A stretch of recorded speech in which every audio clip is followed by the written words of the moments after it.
Salut à tous. Aujourd'hui, on va s'attaquer à un sujet vraiment passionnant. Un de ces concepts qui a pas mal secoué le monde de l'IA ces derniers temps, les équations différentielles ordinaires neuronales, ou plus simplement les neurales ODEs. C'est une idée qui vient complètement repenser la façon dont on construit nos réseaux de neurones profonds. Juste imaginez une seconde. Au lieu de, vous savez, empiler des couches les unes sur les autres, et si on pouvait créer une sorte de transformation continue, un flux, un courant qui ferait évoluer l'info de façon toute douce, sans interruption. C'est exactement la question un peu folle que posent les neurales ODE. Mais bon, avant de plonger dans cette révolution, il faut qu'on revienne un peu en arrière. Pour bien comprendre, on doit d'abord voir d'où on part, les limites des modèles classiques, ces réseaux discrets qu'on utilise tous les jours. Alors, un réseau de neurones classique, un ResNet par exemple, ça fonctionne par étapes. L'information, elle saute d'un bloc de calcul au suivant. Chaque saut, c'est une petite transformation qui modifie ce qu'il y avait avant. En gros, c'est vraiment une pile de couches, tout simplement. Et c'est là que ça coince. Le problème, c'est que pour qu'un modèle apprenne, il doit revenir en arrière pour corriger ses erreurs. C'est la fameuse rétropropagation du gradient. Et pour faire ça, il est obligé de garder en mémoire le calcul de chaque couche. Alors plus on met de couches, plus la facture mémoire, elle explose. Littéralement. On a fini par se heurter à ce qu'on appelle le mur de la mémoire, un vrai frein dans la course à la profondeur. Face à ce mur, une solution vraiment élégante a fait son apparition. Une idée qui s'inspire de plus d'un siècle de recherche en maths. Et si on arrêtait de voir le réseau comme une pile de couches, mais plutôt comme un système dynamique continu? Ce schéma n'est pas fait pour visualiser l'idée. Regardez à gauche, le ResNet, il saute de point en point. Chaque cercle, c'est une couche. À droite, le neural OD, c'est différent, il définit un champ de vecteurs, une espèce de courant qui va guider la transformation de manière continue. On ne calcule plus des étapes, on suit une trajectoire. D'un point de vue formel, ça s'écrit comme ça, avec une équation différentielle. En gros, ça dit que le changement instantané de l'état caché, eh bien, il est défini par un réseau de neurones, la fonction f.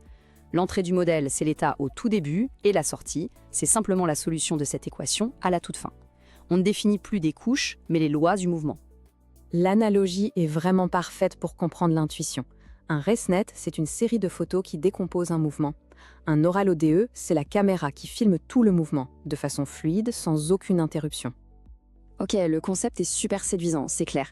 Mais la question qui vient tout de suite, c'est comment on fait pour entraîner un modèle qui a, en théorie, une profondeur infinie? C'est là qu'intervient une astuce mathématique qui est juste incroyablement puissante.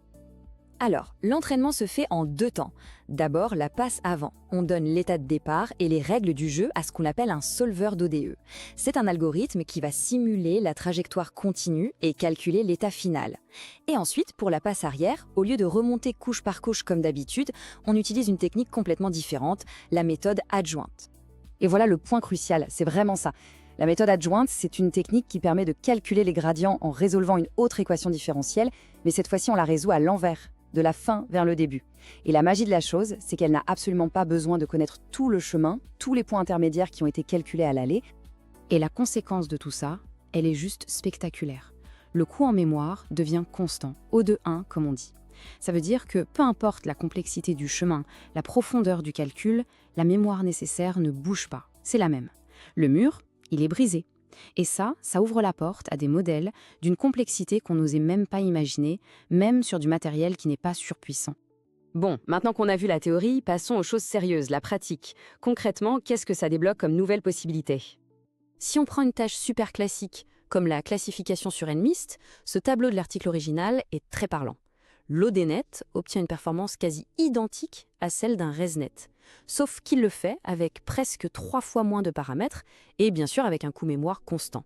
C'est quand même une preuve d'efficacité assez impressionnante. Et là, on voit une autre de ses grandes forces. Pour tout ce qui est série temporelle, surtout quand il manque des données ou qu'elles sont irrégulières, les neural ODS sont dans leur élément. Ils apprennent naturellement la trajectoire continue qui se cache derrière les données. On voit super bien ici comment le modèle reconstruit et extrapole parfaitement ses spirales, même avec très peu de points de départ. Et dans le domaine des modèles génératifs, c'est pareil. Cette approche a donné naissance à ce qu'on appelle les flux normalisants continus. L'idée, c'est de transformer une distribution de probabilité toute simple en une autre, très complexe, mais de manière totalement fluide. Le résultat, des modèles génératifs qui sont à la fois plus puissants et plus expressifs. Évidemment, cette technique n'est pas non plus la solution miracle à tous les problèmes. C'est hyper important d'avoir une vision équilibrée, de comprendre aussi ses limites et les compromis qu'elle impose. Le compromis principal, il est là, noir sur blanc. En fait, les neural ODE, ils échangent de la mémoire contre du temps de calcul. Ils sont super économes en mémoire, ça c'est sûr. Mais comme ils utilisent des solveurs numériques complexes, ils sont souvent plus lents, que ce soit à l'entraînement ou à l'inférence, que les bons vieux réseaux discrets. Et puis, il y a d'autres petits défis. Le choix du bon solveur numérique, le réglage de sa tolérance à l'erreur, tout ça peut vraiment jouer sur la performance finale. Et pour certaines dynamiques très très complexes, il faut avouer que l'entraînement peut avoir du mal à converger. C'est pas toujours simple. Alors, au final, qu'est-ce qu'on en retient? Les NeuroLoDS, c'est clairement un changement de paradigme. C'est une toute nouvelle façon de penser l'architecture des modèles. La grande question qui reste, c'est de savoir s'ils vont devenir une brique essentielle du deep learning de demain ou s'ils resteront un outil pour des cas très spécifiques. Mais ce qui est sûr, c'est que c'est une porte ouverte sur des concepts encore plus dingues, comme les équations différentielles stochastiques ou les réseaux informés par la physique, des domaines où la modélisation continue est sans doute la clé de la prochaine grande avancée.